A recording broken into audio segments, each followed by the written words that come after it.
We're hoping just the energy that we both put out through comedy will cosmically solve the housing crisis in present time. Hi, I'm Sarah Warren.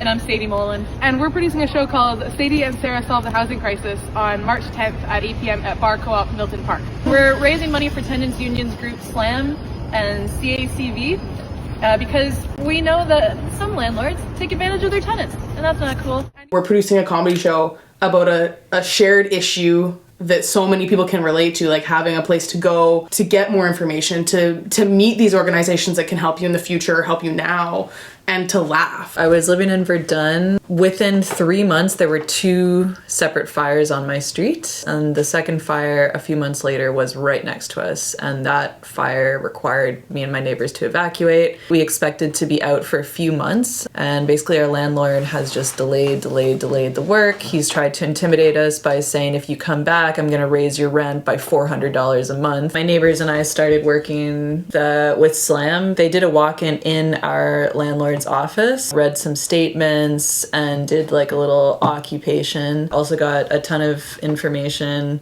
from the CACV that was really helpful. If you have to pay $1,600 a month in rent alone, it means that you probably have to work a job that's so high stress that you don't have the time to create your art. I think that's also so much of kind of a tactic of government where like they want us to feel overwhelmed and they want to demobilize us so that we just kind of roll over and take it. Everything feels so big and against you, but it's grassroots organizations and community members coming together that has always moved the needle of history. The reason we have any rights at all as women, as like for me, someone who's queer, is because of people coming together, realizing that they're not alone, that they have common interests, and that there is power in community. A Bug Life? Is that the movie? A Bug's Life? A Bug's Life? Yeah, against the grasshoppers? Yeah.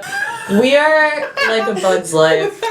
Those puny little ants outnumber us 100 to 1. And if they ever figure that out, there goes our way of life. When that fire happened and I felt like I was never going to be able to go back to that apartment, I felt super hopeless, right? But then you start talking to these groups like SLAM, CACV, you start talking to your neighbors, and it's exciting. You start to realize that you have power. You see like, okay, you're not actually that scary, and like together we can do something here.